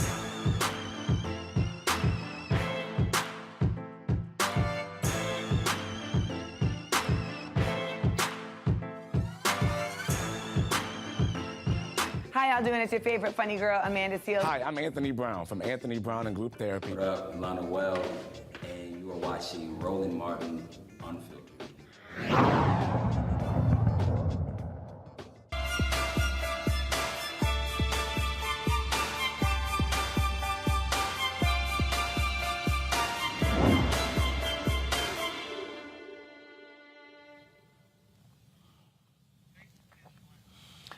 All right, folks, it is hot all across the country. And were you aware that the heat actually puts more stress on your heart? Yo, seriously, I thought it was reversed. Like in the wintertime, that's the case. And so the CDC's foundation, the Live to the Beat campaign, wants to help adults take steps to prevent heart disease as well as strokes, including heat strokes. Joining us right now, Dr. Lisa Waddell, the Chief Medical Officer of the CDC Foundation. She joins me from Atlanta with 8 ways to improve your heart health. Glad to have you here, Lisa. First and foremost, heat stroke. We just saw a former Dallas Cowboys player, Marion Barber, die. Young guy, he died of a heat stroke. One of my uncles actually was just hospitalized. I think he was released today because heat exhaustion. So, heat and heart, those two things can form a combustible combination. Well, Roland, thank you so much for having me join you today. And you're absolutely right. I mean, we have a significant problem with cardiovascular disease in this country. We've had this problem for a long time. And the heat epidemic, if you will, that we're experiencing all across this country with these rising temperatures is certainly a concern. Whenever you have these really high temperatures, it puts a stress on the heart. The heart is having to beat faster in order to cool our bodies. And so it's really important that whether you have a history of heart disease or not, that you are taking those efforts to keep yourself cool so that you don't experience heat exhaustion where you are at risk of then subsequently going on and having a heat stroke where your body temperature gets so high, you stop perspiring, you can get disoriented, and then you can subsequently, unfortunately, you can die if that is not taken care of right away. Well, that is, again, it is, you don't think about it because, I mean, we see these stories where they tell people to be very careful when they're shoveling snow because of the risk of heart attacks when that happens. But you don't necessarily think about that when you talk about the heat. That's right. I mean, with cardiovascular disease, your heart is weakened, if you will, right? And so, so any sort of stress and strain, whether it's the shoveling of the snow during the cold, or whether it's the stress of your body trying to cool itself down when it's really hot, those are stressors on a heart that is not as strong. When you've got heart disease or cardiovascular disease, oftentimes your blood vessels may be narrowed. People have other risk factors such as diabetes, and so your blood vessels aren't as elastic. Again, they're narrowed. You may have high cholesterol, and so you've got plaque. And so you may have some evidence of because of the blood pressure having been high, your heart just isn't able to sort of pump as well. And so all of that leads to a weakened heart that isn't able to respond as well, with heat or cold for that matter. And so that's why it's really important that we understand that we have a significant problem with heart disease in this country. And while we were having some steady decline, What's happened now is over the last several years, that rate of decline of cardiovascular deaths has slowed down. And in fact, we're starting to see cardiovascular deaths or deaths from heart disease go up in a younger population between the ages of 25 and 64. And that's why we want to focus on what are some of those things that you can do to prevent that. Questions from my panel. Mr. Hot Yoga himself, Makongo, you're up. Oh, thank you so much. And, you know, this is such a serious issue. And I thank you for mentioning yoga, Roland, because that is something that has helped with my heart for sure. But one of the questions I have for you, doctor, is on the food side of things, on the food and beverage side. Are there certain foods, beverages that you would recommend, like if we just had to do this like every day, just grab that one, you know how they used to say an apple a day keeps the doctor away and stuff. What kind of nutritional things do you recommend for us as it relates to keeping our heart healthy? That's a great question. And there definitely are things. That's one of our key tips. We want folks to eat healthier. And eating healthy, particularly during the summer, may not be as difficult because we do have fresh fruits and vegetables. Many people have gardens. So you want to eat those healthier fruits and vegetables, those green leafy vegetables. If you aren't able to get the fresh fruits and vegetables, then it's better to get the frozen vegetables because we don't want to get the canned vegetables that are high in sodium. And why is that? That sodium is really bad for our blood pressure. And we know that high blood pressure is a significant risk factor for heart disease and stroke. So we want to keep that sodium down. When you're out there grilling during the summer, try to get some of those low sodium types of seasonings to use. And then the other is we want to avoid things that are high in saturated fat. So you want to eat your healthier. You want to avoid the margarine. You want to avoid the butter.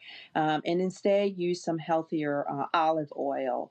Eat some of those foods like that have, you know, omega fats in it, like salmon and healthy fish.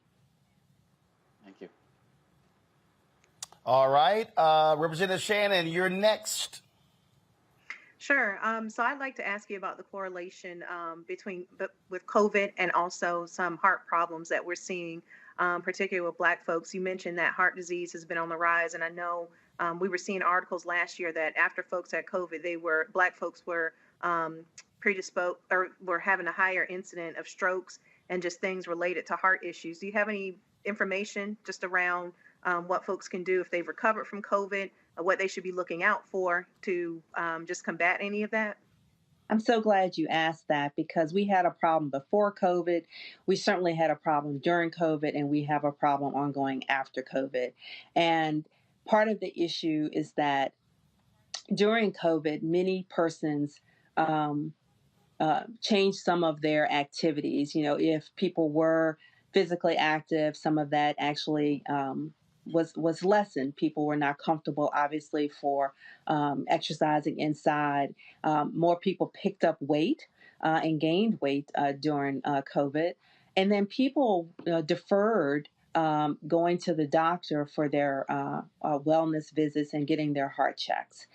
Some people were having signs and symptoms of perhaps a heart attack and feared going into the hospital because of COVID. So we did see heart attacks and strokes go up during the pandemic. And so it's really important to reverse that course. And part of reversing that course is to make sure that we are getting back to our physical activity, making the healthier food choices, making sure that we've reconnected with our healthcare provider, making sure that we're taking our blood pressure medicines and any medication or other things to lower cholesterol. But yes, we definitely had challenges during COVID. And it's important to remember that over half of all Blacks, both male and female, have some form of heart disease. So many of us are very likely to be experiencing some form of heart disease. And actually, the high blood pressure rates in the African American community here in the United States are some of the highest in the world. So it's really important to have that connection with our healthcare provider in order to help us manage this condition. See, Julian, that's why I believe in cussing folk out to keep your blood pressure low. All right. Well, I would have a heart attack. well, I will never actually, have a heart we attack want to if the reduce weight that of a stress, boy right? Hold on, Julian. Lisa, go ahead. Lisa, go ahead. No, it's like, no, we don't want to cuss people out. We want to actually reduce that stress, right? Because that stress. Oh, no, that reduce stress. Oh, that reduce. Lisa, I cuss folk out. I am absolutely stress-free. Well, whatever mechanism you use safely to reduce your stress is good, because stress is sort of that constant wear and tear on our blood vessels and on our heart. It's sort of like having your foot on that gas pedal constantly, and you get this inflammatory response, and that's just not good. And again, couple that with many of the risk factors that often we have in our community. Stress is not good. And so finding something to help you relieve the stress is another one of those healthy tips that we have around with the Live to the Beat campaign. And part of that reducing that stress is also making sure we get some rest. We often do not get enough sleep, and sleep is necessary for us to be able to restore our bodies and to rejuvenate and to make sure that our blood pressure is able to get sort of controlled and settle down in the evenings. And so rest is really important to reduce stress also. Well, I got somebody who they'll follow us on the show. They always in the chat room saying, Roland, you cuss too much. He be sending me emails. Yeah, I see your emails, Kim, but I'm telling you right now, I don't hold nothing in. I ain't walking around with nothing. And so I'm just letting you know, just look, cuss them out, move on. Julian, go ahead. There you go. Cuss them out, move on. Just cuss them out. But sister, Black women, our awareness about breast cancer has increased, and we know that the incidence of breast cancer, we experience it differently, younger, et cetera. But what about heart disease? There are people who talk about women and heart disease, and it's something that we don't have as much awareness of as we do of, let's say, breast cancer. So talk to me about Black women and heart disease, and also what should we notice? You've given us lots of tips, but are particular things that Black women should be paying attention to in terms of heart disease? Great question, because often Black women may not recognize that we may be experiencing some form of heart disease. Often in women, the symptoms aren't some of the classic symptoms of feeling like an elephant is sitting on your chest with sudden shortness of breath and pain radiating down your arm or up into your jaw. Sometimes it's just, I'm just not feeling quite right. You may have a little bit of discomfort. You may feel more fatigue. But I think the thing we always tell women, and particularly Black women, is that we know our bodies. And if something is just not feeling right, then no one's going to generally know that better than you. And therefore, it's important to just express that and be firm about that something is just not right in order for you to get that EKG done or some of the blood work done. But certainly cardiovascular disease, again, is the leading cause of death and certainly is a significant cause of death for Black men and Black women, and therefore is something that we definitely need to pay attention to. And again, the things that we can do, what all of us can do, are again, just know your body, know yourself, pay attention to those small things, but also manage our blood pressure, manage our blood sugar. If you have diabetes, it's important to have that under control, lower your cholesterol. And then also, I think the physical activity is really important.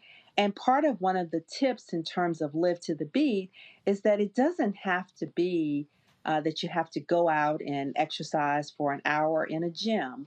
But the small things, it could be 5 minutes a day, 10 minutes a day. Do what you can, and you will gradually build. If you find the things that you enjoy doing, if it's dancing, put on a couple songs and dance to the beat. Do a few knee lifts at the countertop. Do some counter push-ups. Keep some light weights near your desk and lift a few weights, just some arm weights each day. But doing some of those small things will eventually build up, and that can make a big difference. And then I haven't mentioned smoking, but that is a significant risk factor. And so anyone that is smoking simply just needs to quit. Oh, I agree with that. I'm allergic to smoke. I'm with you there 100%. Doc, where can people go to get more information if they're looking for stuff online? Well, if you want more information, I strongly encourage you to go to livetothebeat.org. That's LIVETOTHEBEAT. Livetothebeat.org. There are videos there. There are lots of tips. There are fun things to do, ways in which you can get those fruits and vegetables in, tips on, walking to places instead of driving when you can do that safely. So I encourage you to use those resources, share them with your friends and your family and your community groups. And then if you just want to know more about the CDC Foundation and what we do, you can certainly go to the cdcfoundation.org. But this is the time, my friends. This is summertime. The heat is nasty right now all across this country. And I can't encourage us all enough to stay cool, watch out for your neighbors, use those cooling stations. Far too many people are dying from heat stroke and heart disease. All right, then. Well, look, I appreciate Dr. Waddell. Thank you so very much. And look forward to having you back again. Thank you so much. All right. Let me also thank my panelists, Representative Shannon. Thanks a lot. Makongo, I appreciate it. Julian, I appreciate it as well. Look forward to having y'all back. Thank you so very much, folks. That is it for us, folks. Again, we are here in New York City. Tomorrow morning, we get a schedule 10 a.m. Groundbreaking from 10:30 to 11:45, if I'm correct. Groundbreaking in the Jackie Robinson Museum. We will be live. We will be live for that ribbon cutting ceremony. And then we're going to be set up inside of the museum doing more interviews. And then they have the opening party with live entertainment. Ray Chu is over that. We will be broadcasting that as well. So we look forward to that. And so we'll be live here from New York City. That's taking place on tomorrow. Now on Wednesday, there's the block party from 10 a.m. to give me Wednesday, y'all. Give me Wednesday. That's Tuesday. Thank you. Block party is 10 to 3 p.m. On Wednesday. And then there's a screening of the After Jackie film. There's a celebrity talk back. And so we will have a celebrity talk back live right here on Roland Martin Unfiltered. And then there's the gala dance party. Folks, this is a perfect example of why black-owned media is so important. When you hear me talking about this here, when you hear me imploring you to support us, to ignore the haters, that's why it matters. That's why it's important for you to share our YouTube videos, because we generate revenue. When our YouTube videos go up, when we hit 4, 5, 6, 7 million, I'll tell you right now, we can earn anywhere from $70,000 to $100,000 that month. That's why that's important. Those resources gives us the opportunity to travel this country, to cover more stores, to do more things. Yesterday, we were in New Jersey. A man, Wendell Haskins, who's a Hampton graduate, had his original T Golf Classic. He's been honoring African Americans in golf for more than 20 years. We live streamed the awards ceremony where they honored Alonzo Mourning. We'll have the video hopefully tomorrow showing you sights and sounds of the golf tournament. Again, y'all, there's no other media out there. There's no other black-owned media out there. And so what our goal is to give you all kind of facets of Black America. Those who play golf, folks who are doing community work, what's happening with Jackie Robinson Foundation. So your support matters. So first and foremost, by you downloading our Black Star Network app, by you telling a friend, nearly 2,000 folks watching on YouTube and Facebook right now. Imagine if each one of y'all told 2 people. That's right. We can easily add 4,000 or 6,000 new subs right there. So the Black Star Network app, Apple phone, Android phone, Apple TV, Android TV, Roku, Amazon Fire TV, Xbox One, Samsung Smart TV. And when you join our Bring the Funk fan club, again, our goal is to get 20,000 people on an annual basis, contribute $50 each. That's $4.19 a month, 13 cents a day. I can tell you there's a value. We don't charge a subscription fee because I don't believe that a lot of our people, they can't afford to pay $4.99 a month. And there are people who have given us $1, $5, $10, $20, $25. We appreciate every dollar. If you can afford to give more, that'd be absolutely great. And so please support us. Right there, you want to send a check or money order, go to P.O. Box 57196, Washington, D.C. 20037-0196. The Cash App is $RM Unfiltered. PayPal is R Martin Unfiltered.